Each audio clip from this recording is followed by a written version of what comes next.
welcome to the Rufus Project.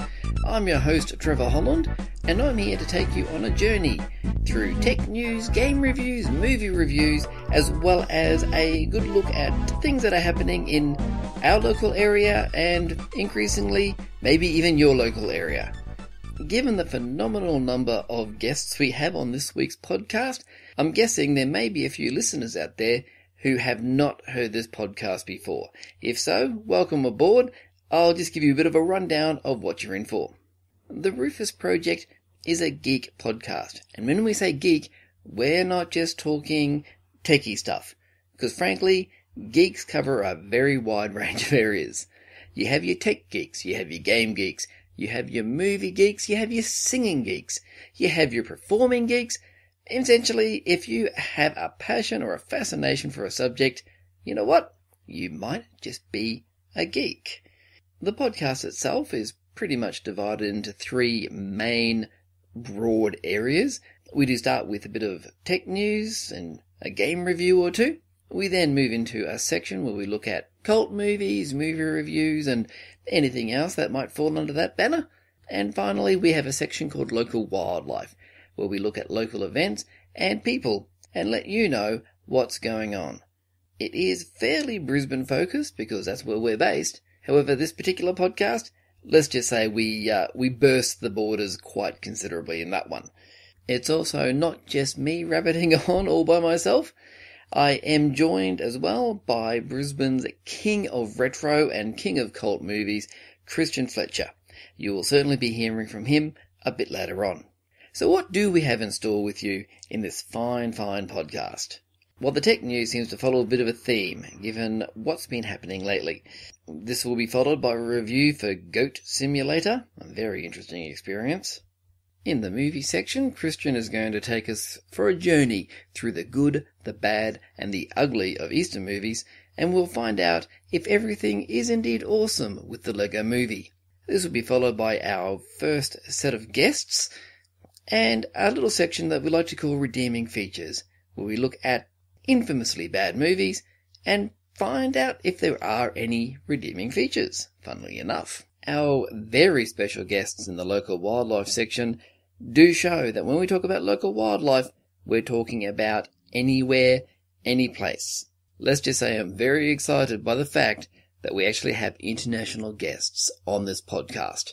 We then will have a rundown of what's happening around Brisbane and follow that up with a competition section where we can give you free stuff. See, it is worth listening. There is something in it for you. So sit back, enjoy the show, and no matter what kind of geek you are, you're certainly welcome here.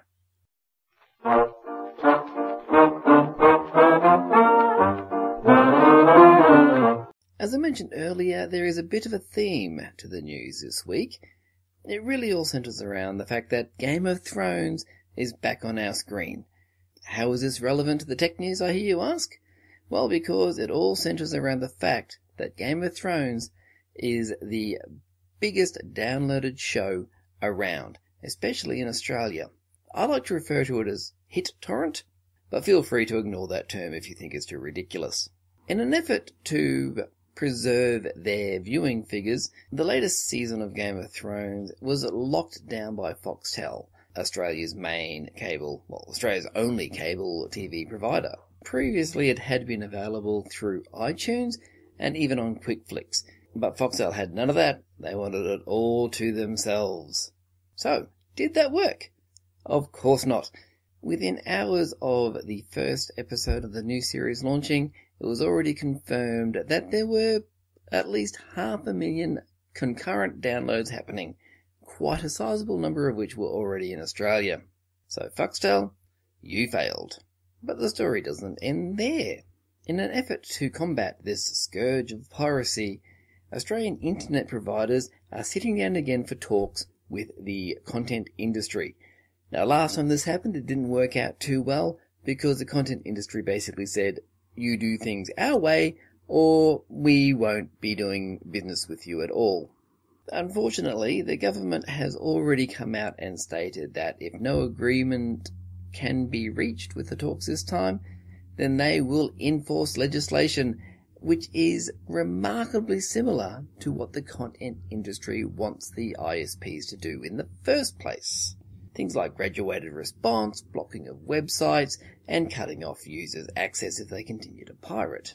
For some strange reason, I'm not incredibly optimistic about the content industry approaching these talks in good faith if they know that the government is just going to roll over and give them what they want if the ISPs won't do it voluntarily.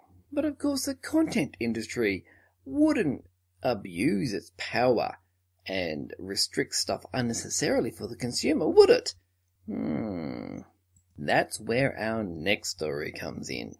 There is a group called the Blender Foundation and the Blender Institute, and they are instrumental in the development of an open source 3D graphics program called Blender. Previous releases using this program include the wonderful animated short films Elephant Stream and Big Buck Bunny. But it's their third movie, Sintel, released in 2010, that has caused some concern. Despite being crowd-funded by donation, DVD sales, and other sponsorship, besides using all open source software and having everything that was created released under a Creative Commons attribution license, so anyone can use this material, Sony Entertainment had decided very recently that no, Sintel actually violates some of their copyrights and have gotten this movie, this open source creation, blocked on YouTube. I wish I could say I was surprised about this, but a similar thing has actually happened to this very podcast. You may have noticed the little jaunty tunes I use. Well, they're all used under either a Creative Commons license or the majority are actually available in the public domain. My original closeout theme, which is from a 1920s recording of the Charleston by Paul Whiteman Orchestra, is well and truly in the open source. I mean, there is no doubt about it. However, my video version of my previous podcasts got blocked because apparently someone does hold the copyright to a public domain song in some countries. A definite part of this problem is that YouTube's Content ID software is very overzealous and does not take into any account anything like fair use or attributed license. But still remember that Content ID system is backed by rules set by the content holders as to how the material can be used. Sorry to be a bit serious this time around. I promise the next podcast I'll find a lot more fun things to talk about, okay? Excellent. I do, however, have a Clever Geek of the Week. A Clever Geek of the Week relates to someone who has done something very, very stupid, usually on the internet. Sometimes they know better, but other times, I don't know what they're thinking. As an added bonus, the Clever Geek of the Week actually fits in with the rest of the tech news. So after all the massive downloading of Game of Thrones, well, you know what? Foxtel wasn't all that happy with the outcome.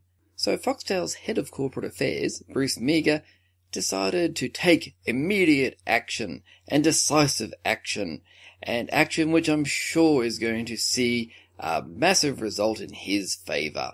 He decided to publish an open letter to the pirates on the internet. Now, the entire thing is very entertaining reading, but to just, I suppose, focus on some highlights, he pulled out the old chestnut. Oh, not so much, you wouldn't steal a car. No. His comment actually compared downloading and the justifications for downloading Game of Thrones as, it's like justifying stealing a Ferrari on the basis that the waiting list is too long or the price is too high. I don't know if that's how he talks, but that's how I'm imagining him in my head right now. He also tries to guilt trip all the pirates out there by saying that by making a digital copy, all the actors, extras, writers, camera crew, makeup artists, editors, special effects teams, and the many others who make Game of Thrones, well, that means that they won't get the money they deserve. if he thinks for a moment that anyone seriously believes that the guys from Game of Thrones haven't already been paid quite generously, and if he expects us to believe that revenue from Foxtel airing Game of Thrones exclusively is going to go to these artists, seriously, what does he think of the people that he's trying to address? Most of these guys are tech savvy. Most of these guys are fully aware of how the distribution system works. However, he still is going back to the same tired arguments that are done again and again and again. Definitely check out the extra features for this podcast, because I will be putting in a link to a great take on those obnoxious anti-piracy ads by the IT crowd. One of my favourite videos ever. But you know what? He decided that that still wasn't enough. He then compares Foxtel Go and the fact that you can get a package for $35 a month which will let you watch Game of Thrones. And it's the best comparison to iTunes and similar services. First up, Foxtel Go lets you watch things that have aired within 7 days. It's a catch-up service only, and you certainly can't re-watch something or save up all the episode for a binge watch further down the track. Additionally, when you could buy Game of Thrones through iTunes, you'd pay about $35, and that would give you access to the entire season on the spot.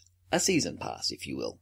However, with this, say the season goes for 3 months, well, you're going to end up spending a bit more than $35, aren't you? And at the end of it, you're not going to be able to go back to rewatch your favourite bits. Let's just say that reaction to this on the internet is the equivalent of taking the word Foxtel and replacing the O with a U. So to Bruce Meager, and well, to Foxtel in general, thinking that by making Game of Thrones a Foxtel exclusive would actually impact piracy instead of increasing it, I hereby announce that you guys are this week's Clever Geeks of the Week. Well done.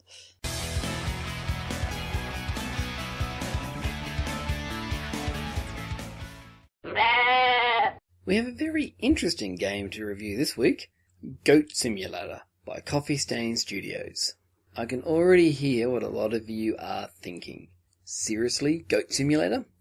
Well, it's real, it exists, and despite the fact it was released on April the 1st, it's not an April Fool's Day joke. So why Goat Simulator, I hear you ask? This game is interesting in that it shows the real power of the internet and the people on it. Goat Simulator was originally created as an experiment in a game jam. These are where developers have 24 hours to come up with whatever the heck they can come up with, usually according to a theme. It was never the intention of the studio to release this as a retail game. That really came from the fact that the internet demanded it. There was so much positive feedback on what was on offer that in the end, Coffee Stain Studios did give in and give us a retail product. So what can you do in Goat Simulator? Well, you play as a goat. This may not seem very exciting to begin with, but this game is made with tongue firmly implanted in cheek, or in the case of the goat in the game, tongue lolling around on the ground. He's got a very long tongue. It's very disturbing. As a goat, you can jump and bleat and do all sorts of wonderful things, including headbutting down fences, people, basketballs, other goats, cars, trucks. Pretty much anything in-game is your personal butting board. You also have the option to bite or lick objects or people, and what this does is takes the goat's very long tongue and attach it to whatever you are licking, which you can then drag around. So, for example, at one point I decided to lick a car, and then I wandered around as a goat dragging a car behind me. It was very odd, but it doesn't stop just there. There are trampolines you can bounce on, and you can actually get the goat to do tricks in mid-air, like flips and twists and turns. And still, there's more. As you explore the environment, you come across various situations. For instance, I came across a car doing laps in the middle of a field. Upon licking that, there was then dragged along behind the car, and the goat was ragdolling very disturbingly. There are a few secrets to find. Another interesting find within the game was a jetpack, which the goat could wear, and then you could actually jump and rocket off into the sky with it with very little control of where you were going. Combine that with using the lick function to tether you to an object, and you have some very interesting results. You have the option to ragdoll the goat, or basically make the goat collapse at any time, and quite disturbingly, you can still move the goat around using the very standard PC WASD controls. This makes the goat roll very disturbingly on the ground with limbs flailing all over the place. Goat Simulator has launched with a number of bugs and isn't very well optimized. I found that there was quite a bit of chugging whenever I tried to change camera angles too quickly. And this is on a machine that ran Bioshock Infinite and its subsequent DLCs quite easily. The developer has also stated quite clearly that they know there are plenty of bugs and they only intend to fix the ones that break the game, like cause crashes. They consider most of the other bugs funny enough to leave within the game. So how does Goat Simulator stack up? Well, essentially, it's a fun diversion. Playing it, you will certainly get plenty of laughs, especially since most activities you do come with some sort of title or trophy, I guess you could say. But how long this game lasts you will really depend on how long you can keep that amusement factor going. There are some very funny moments. I almost had tears coming out of my eyes at times. Let's just say that if you unlock the Michael Bay achievement, you'll know exactly what I mean. But after about 20-25 minutes, it was starting to drain. This certainly isn't a game that you can spend several hours on without probably having some sort of mental damage from it. And I believe the developer also realizes this themselves. To quote them directly from their website, Goat Simulator is a small, broken and stupid game.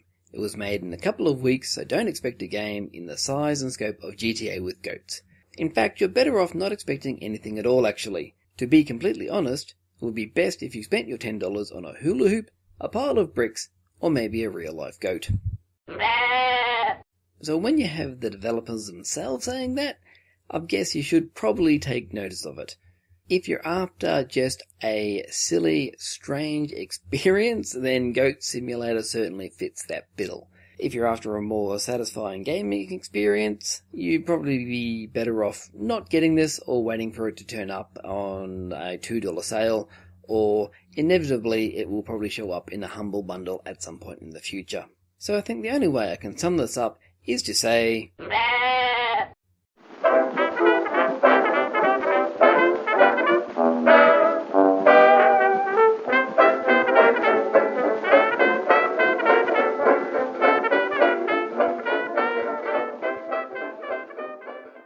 With Easter about a week away, I thought now's the time to start thinking about some of the movies you're going to watch over the Easter long weekend. Every seasonal holiday has a movie genre.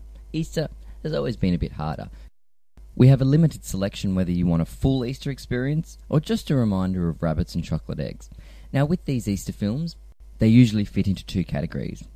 First, those based around the actual event of Easter, where it actually impacts on the plot, and then some where it just plays incidentally in the movie. Like a movie like Mallrats, for example, which is set on Easter weekend, and you do see an Easter bunny at the shopping mall. Bye-bye, Easter Bunny. There is no Easter Bunny! In the 1970s, the Rankin Bass animated movies were really the first for children, and this spoke of the basis of Easter and where the Easter Bunny actually came from. With other movies, it needs only feature a rabbit. I've known of people that have referred to me Watership Down from the 70s, Who Framed Roger Rabbit, Donnie Darko, even Harvey with Jimmy Stewart from the 50s. But in this case, does that mean Alice in Wonderland applies? It is kind of hard to work it out. With Easter Parade from the early 40s, the references to Easter aren't too often, however it builds to the titular parade, which makes the wait all the more worthwhile.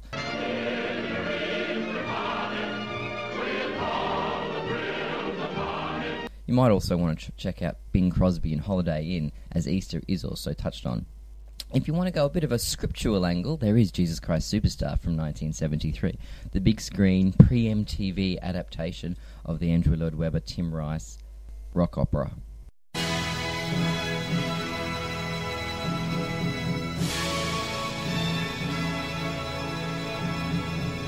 But moving on from the Rankin Bass animated features of the 70s, no one had really looked at doing more Easter movies for kids until 2011, when along came a movie called Hop. You're about to be crowned the Easter Bunny. Look, Dad, I want to drum in a band. I want to see the world. Now, unfortunately, Hop got really bad reviews, and these reviews said nothing can save it, which really puts a damper on the genre of the Easter movie even really continuing. A lot of these Easter movies have made their way as direct-to-video family films. I shudder at the thought of Baby Huey's Great Easter Adventure. I doubt there really is anything great about it. I checked out the trailer and, whew, I think it's more something that's going to scare the kids than make them excited about Easter. For fans of darker films, I recommend checking out Donnie Darko, and watch for the release of the new film Night Before Easter, which is an upcoming horror film scheduled for release this month. If you're looking for my opinion on what are the best movies to watch over the Easter long weekend, I definitely recommend Jesus Christ Superstar from 1973 and Easter Parade from 1942, starring those impeccable stars Fred Astaire and Judy Garland. I'm sure a lot of these movies mentioned will also isolate a lot of people. There really isn't that much selection out there for your Easter viewing. Regardless, happy Easter. Who are you here to see? I'm here to see your butt. Oh my gosh! Pow. Wham. First try. The Lego Movie follows the adventures of Emmett, played by Chris Pratt, an ordinary Lego construction worker whose job is to rebuild the world according to President Business's, played by Will Ferrell's, specifications. He spends his life following the rules and following the instructions. Yes! Overpriced coffee. That's $37. Awesome! This changes when he accidentally discovers the legendary Piece of Resistance and is met by another character named Wildstyle, played by Elizabeth Banks, who informs him that he is in fact the Special, and it's going to be up to him to prevent Lord Business from making sure the Lego world never changes again. And the prophecy states that you're the most important person in the universe. That's you, right? Yes. That's me. She takes him off to meet Vitruvius, voiced by Morgan Freeman, who is one of the great master builders. Lego characters who are able to see parts in the world and build things that don't need to follow instructions. My fellow master builders. Hello! Lord Business plans to end the world as we know it. And first up, the Lego Movie is very impressive in the way that it actually captures the essence of Lego. This world has been built that follows essentially Lego rules. Everyone walks around without bending their knees, and the animation in this movie, it just makes you think Lego most of the way through it. It's an amazing achievement, and from a technical point, it really is, well, it's just plain impressive. The main cast all perform their roles excellently. Will Ferrell as President/Lord Business is an absolute master. He is in his element. And the main characters already mentioned get joined by Lego Batman, voiced by Will Arnett. We'll wing it. It's a bat pun. And Bad Cop, Good Cop, a character voiced by Liam Neeson. Liam Neeson is great, since his voicing of the cop character includes his tough, hard guy, taken persona, combined with this super friendly, easygoing, light-hearted side. Take him to the melding chamber. Isn't there supposed to also be a good cop? Hi, buddy. Would you like a glass of water? Yeah, actually. Too bad. And it's wonderful to hear Liam Neeson actually doing something other than the tough guy, even though the tough guy does dominate this particular character. So really, all round, the performances are very, very, very excellent. Now, being a kids' movie, there are some elements where, watching as an adult, I started to think, well, this could certainly get annoying. The surprising thing is, even these annoying things like the song that will be stuck in your head for days, turns out to be a major part of the film, and you can't help but liking it. Another character that turns up further down the track is a very strange creation by the name of Unikitty. played by Alison Brie. She seems to be like almost a Lego My Little Pony. And when she turns up, her bright, breezy voice and her entire persona just screams, my God, this character is going to annoy the you-know-what out of us. But before too long, much like the rest of this movie, you get to see another side, and there's quite a few surprising developments. And Unikitty ends up being a very strong character and a very important part of this movie. If there's one thing this movie does excel at, it is surprising you. Where am I? Come with me if you want to not die. Now, considering this was released back on February 7th overseas and has taken basically 2 months to reach Australian shores, despite being largely produced and made in Australia, it's been hard to avoid hearing too much about it. I was aware that it was a surprising movie, and that what you expected isn't what you got. I'm happy to say that even going into the cinema knowing that, I was still surprised with where this movie went. What could have been a shameless advertisement for Lego actually turns into a movie with a lot of heart. And when the big reveal happens, well, let's just say I started tearing up. I'm not ashamed to admit it.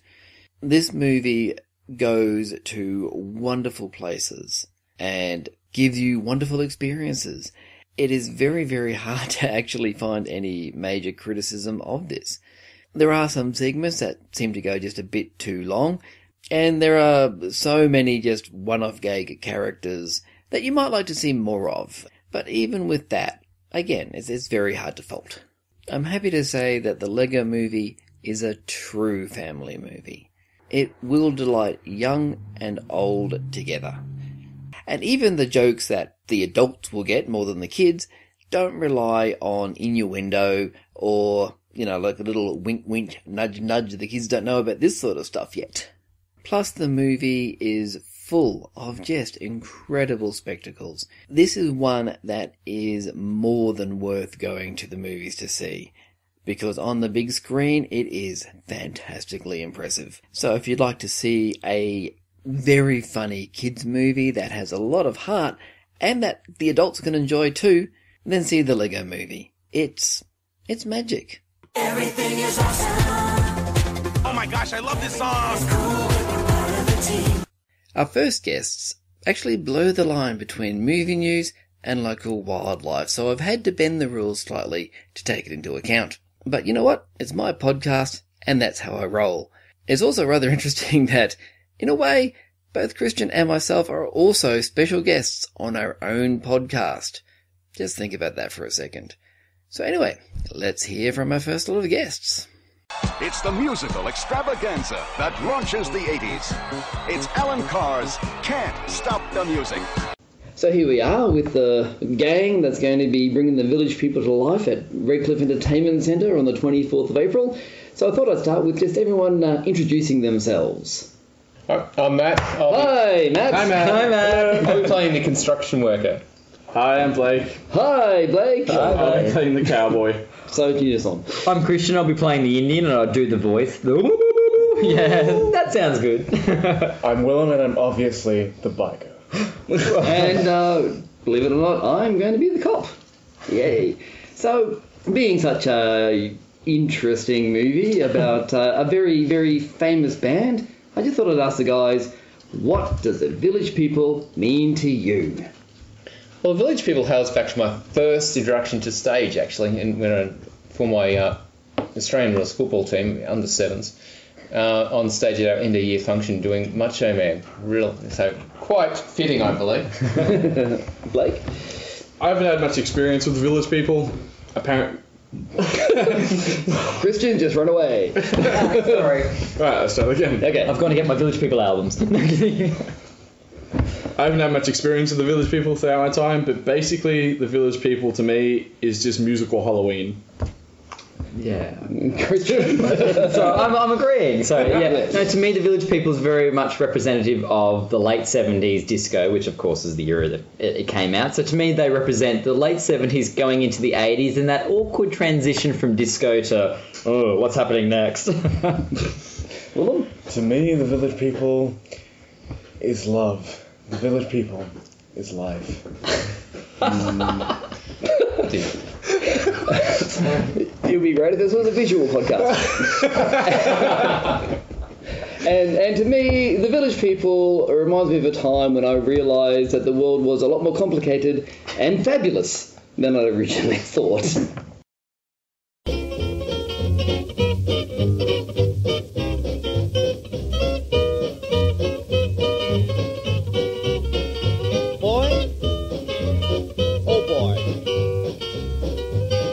So for our redeeming features tonight, I thought a really good choice would be Can't Stop the Music, since I've got the guys available for me, and they're so available. Don't take that out of context. Can't stop the music. So here we have the guys recreating The Village People, telling us some redeeming features of the Can't Stop the Music movie. You can't stop the glamour. Matt. Oh, it has to be the opening scene with Steve Guttenberg on roller skates. I mean, for me, that actually takes me back to Cliff Richard and Wired for Sound film clip. It's just, yeah, awesome. And I particularly like how he celebrated New York's garbage collectors during that scene. Definitely. I've never seen someone have so much fun roller skating around New York with miming to a song that I don't think they were actually rhyming to the right song. Exactly. All the way down Broadway. Yeah. You've never hung out with me on a weekend. Without being run over by taxi drivers. So Steve Guttenberg, known for the Police Academy movies, stuff that. He should be known for this. Absolutely. You can't stop the excitement. Blake. I think the most redeeming feature about the movie is the fact they seamlessly worked the Village People costumes into the movie. You didn't even know they were there most of the time. It seemed really normal to have an Indian and a construction worker just walking down the street. Indians and cowboys have always been best friends. Well, at least when the cop turned up, he turned up as a cop. Writing a musical ticket. And then he proceeds to give him the ticket during the song, and I'm like, I'm not interested in this. As soon as he starts singing, I bet the cops. What ends up happening? The lady ends up stealing his bike or something. I can't remember. An old lady on a moped or something. That's right. Is this after she's hit everybody with a loaf of bread? It's a different old lady, I think. Weird old ladies. Well, that's the thing. For those of you who haven't seen the movie, aside from the Village People and I suppose, what's her name, Valerie Perrine, who plays the lead role, pretty much the rest of the cast are just these older people that we really have no idea where they fit in with the rest of the Just movie. misbehave in the backgrounds. Yeah. You can't stop the dancing. Well, so probably to me the redeeming feature would be the fact that if you're looking back at it as a disco movie, it really is the most iconic and the most of its time. You know, you look back at the fashion and some of the stuff they're doing and gasp. Hey, I know some of the straightest people who grew up watching that movie and said, we just thought it was really cool. So to me the redeeming feature would be the fact that it definitely is of its time and is the ultimate one of the ultimate disco movies. And the fact that it was originally going to be called Disco Land, where the music never ends. We'll change the name, just make it You Can't Stop the Music. I think that's a good redeeming feature. Whether you try to stop it or not, it's not going to happen. Even if you unplug it. You can't stop the laughter. I think the one redeeming feature about this film is Steve Guttenberg. Even if he doesn't want to be interviewed about it anymore. But most of all, you can't stop the music. And I mean, really, I think a great redeeming feature is that it's a movie that contains skinny dipping, complete with booby shots, and a quick cock shot as well, in a PG-rated movie. Which is interesting because YMCA would probably be, if you were to pick one song out of, their whole discography, YMCA is what they're known best for, and that's a scene that pretty much will then appeal to all audiences, really, straight, gay, otherwise, or people that are more just fond of glitter. I don't know. Complete with wang and boobies. Exactly. And don't bother rewinding because, if you blink, you miss it, and you're not missing much. That's you don't have to put this in That's a matter of perception. You don't have to put this in the recording, but I know a few gay guys who have told me that part in their video was always didn't quite work very well because they'd pause it so many times. You think I'm not taking that out. And it wasn't me, I promise. I never had the video. And thus DVDs were invented. Absolutely. And this hasn't been released on Blu-ray. Gee, I wonder why. It seems like a very much a missed opportunity. Well, I think it should be on Pink Ray, though, if they did it. Yeah. They need the high definition for it so it can zoom up. Digitally remastered Wang. the 8K. Oh yeah, The you 8K take an eye out with stuff, that. Yeah. Okay, well, fantastic. Thanks, guys, for letting me do this on our rehearsal night, and it's going to be quite an amazing night. So definitely, and I'm sure everybody agrees with me. Head to the Redcliffe Entertainment Centre on the 24th of April. It's all for Variety Queensland for charity. Yeah. I can't think of a better reason to have to sit through this movie. Exactly. and another excuse to do the YMCA on a weeknight, possibly. The next public holiday. Next day, the public holiday. Oh, yeah. There we go. Excellent. Thanks very much, guys. Yay, thank you. You can't stop the music. Trust me, we've tried. Once it begins, you can't stop the music.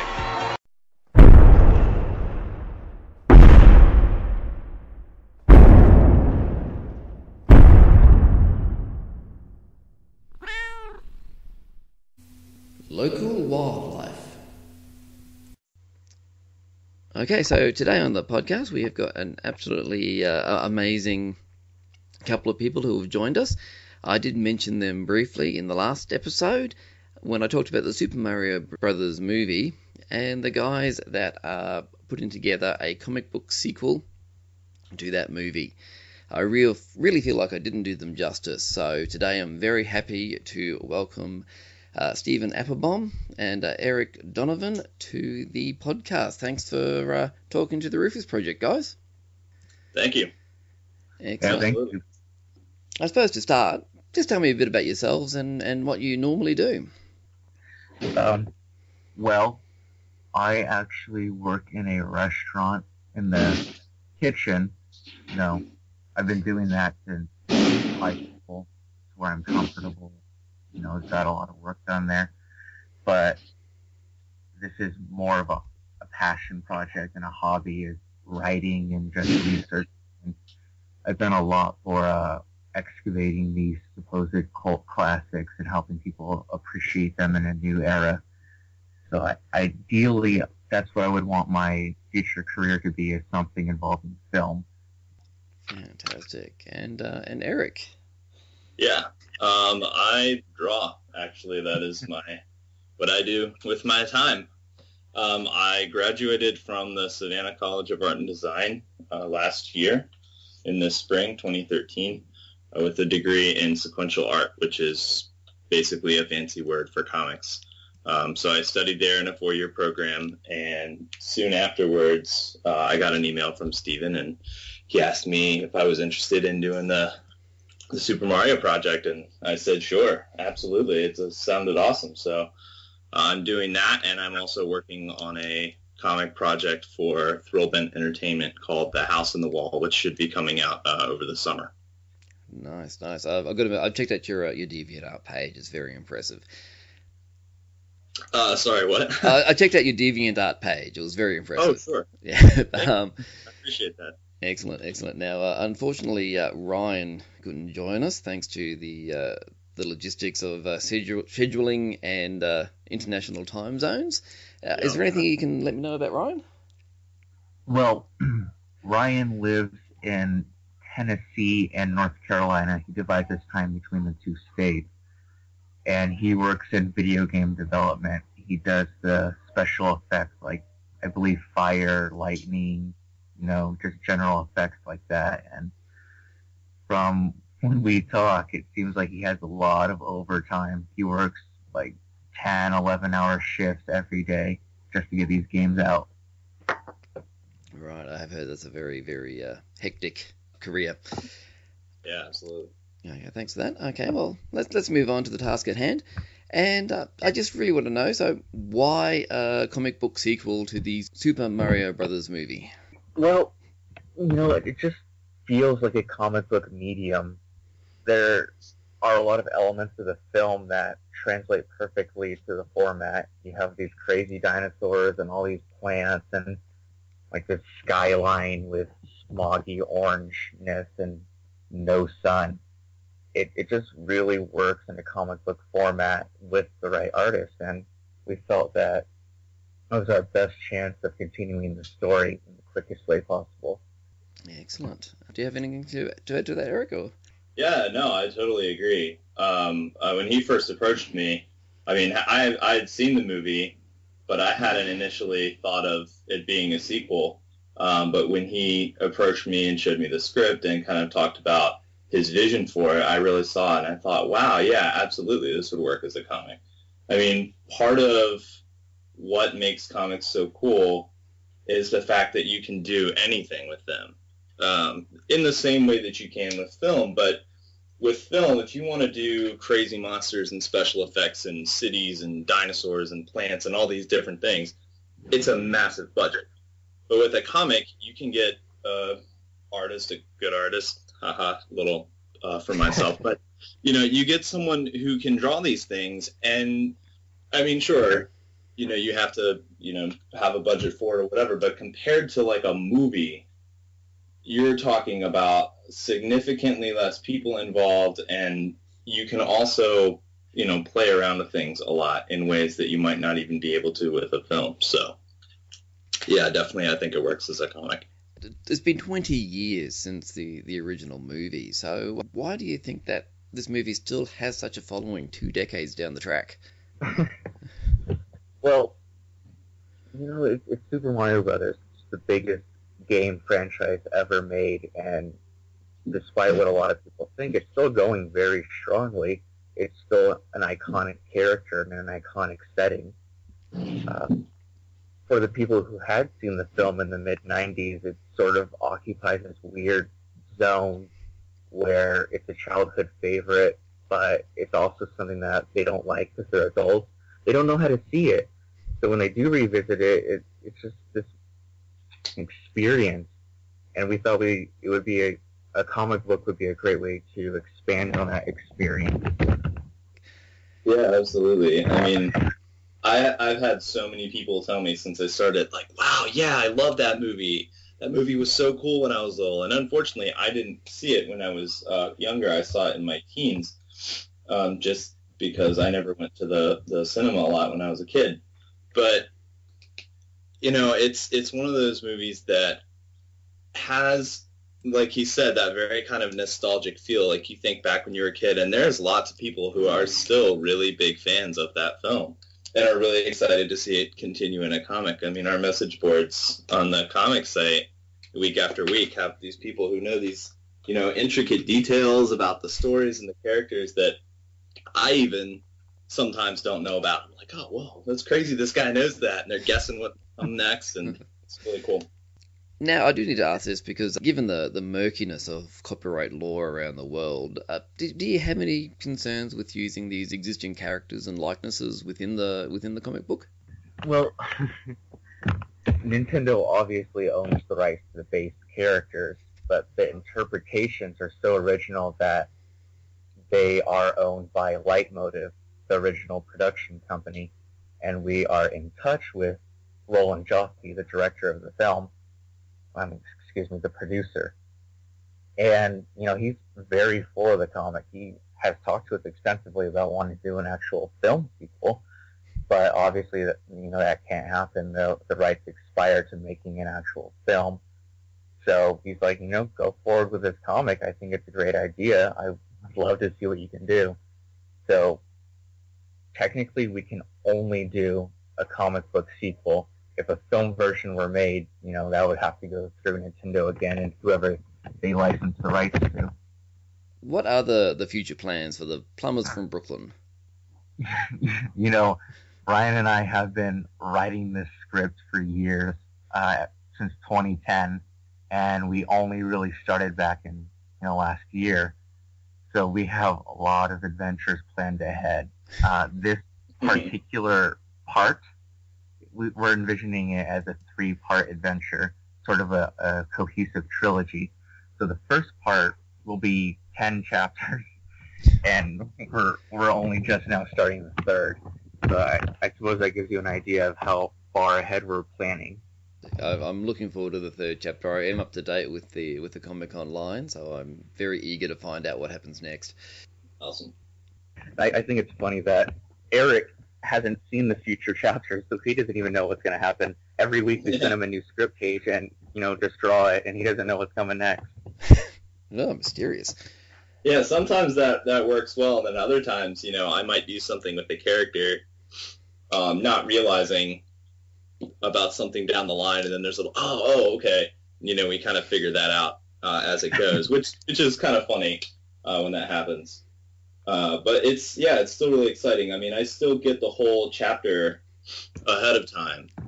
So I get to see all the pages that I'm going to be doing in the chapter, and we can kind of discuss, you know, maybe how things are working on which page-to-page transitions, or I'll do all the layouts for the pages ahead of time so we can see how the chapter's going to flow together, and we can kind of make any edits or decisions there. And then when we get to the page, we go through that process again.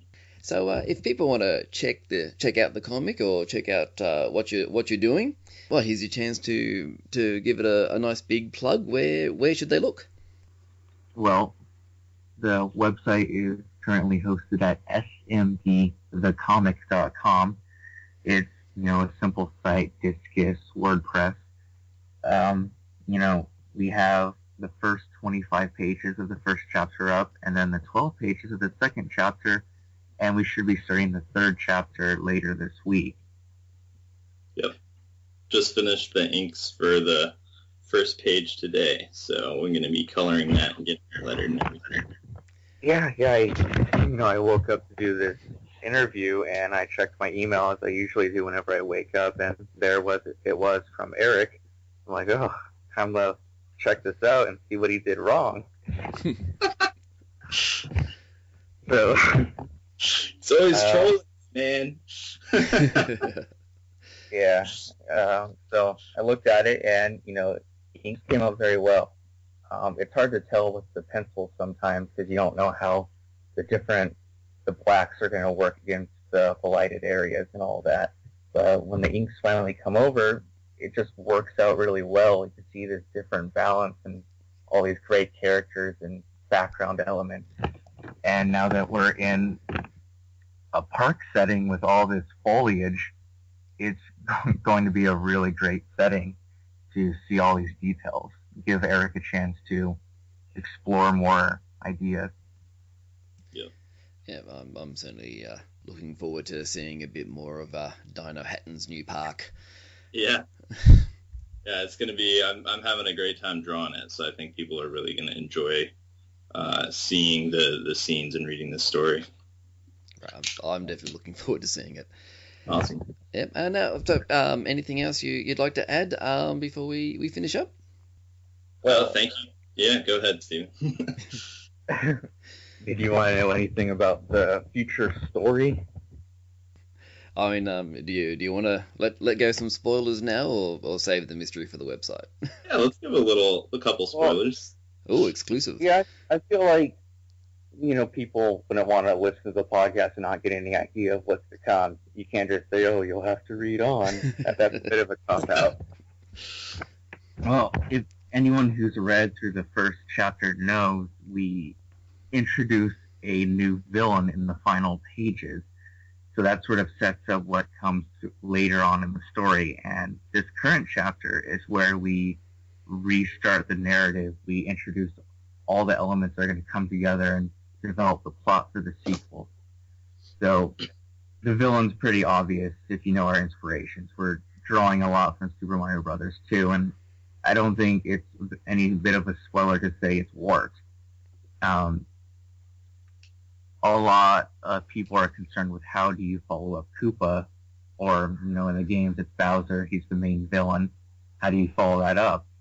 People just aren't familiar with Wart. He's only been in one game. So we've done a lot to flesh out the character and give him a backstory that fits both this universe, but sort of ties into what you would expect from the video games. So everything you see in this current chapter, Chapter 3, is hinting at everything we're going to do later on. For the whole theme of the sequel is ecology. Lots of plants, lots of vegetation, and how the world is dying and hopefully going to be restarted. And Wart ties into that. Does Wart want to save the world, or does Wart want to destroy it? There's a lot of different motivations behind that, and it's not going to be clear until the very final chapters. Awesome. Any final thoughts, Eric?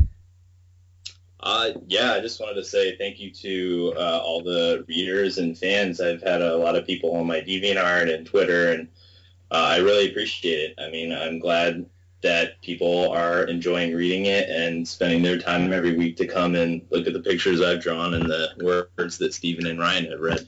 So, yeah, that's about it. Fantastic. Oh, yeah, definitely. It's been a great experience having all these fans come together and appreciate everything we're doing. I don't think it would be possible without Eric's artwork. He just has this style that translates perfectly to that world. Nice. Okay, well, I'll better let you get back to it so I can read the next page sooner rather than later. Awesome. And look, thanks for talking to the Rufus Project. Much appreciated. All right, thank you, Trevor. Thanks a lot. I'm really excited to have a look at some of my upcoming events, which may be of interest to our listeners here. Now, as we've mentioned in previous podcasts, the 30th anniversary of Ghostbusters will be taking place on Thursday, the 17th of April, at the Chanel Theatre at UQ. With the recent passing of Harold Ramis and the 30th anniversary of the movie, we thought this was quite fitting to screen this movie. We have a pre-show with the Queensland Ghostbusters franchise. Now, these guys are a lot of fun, and we'll be doing a lot of antics before the movie, so we definitely recommend you to come along from 6:30. Tickets are available at the door for $10 per person, and this may be the only chance you'll see for the 30th anniversary Ghostbusters on the big screen. A bit of a leap ahead to the May program to have a bit of a sneak peek at what's on offer at some of my pop-up screenings. On Wednesday the 7th of May, we have Jing Chat Goosey, aka Police Story, one of the early films starring and directed by Jackie Chan. So if you're in for a bit of a kung fu night, drink in hand, head along to Room 60 at Kelvin Grove Urban Village, where you can enjoy this drink in hand and some of your best mates. Tickets are $5 or $10 includes your first drink free. I'm screening there at 6:30 p.m. on the first Wednesday of the month, so head to room60.com.au for full details about the upcoming screenings. A couple of weeks later, my next pop-up night at Lock and Load Bistro, which is located on 142 Boundary Street, West End. We have the 1975 drive-in classic The Giant Spider Invasion by Bill Rebane, apparently one of the highest-grossing films of 1975. And the version we'll be screening has come straight from the director himself, so it is the director's cut, which I suppose if people are a fan of B-grade films or trash cinema, you may not have seen The Giant Spider Invasion like this before. So on Wednesday, the 21st of May at Lock and Load Bistro, The Giant Spider Invasion at 7 p.m. Come along for some trashy 70s B-grade goodness. For more details about my upcoming events, please check out christianfletcher.com, that's Christian with a KR, and on Facebook, Christian Fletcher.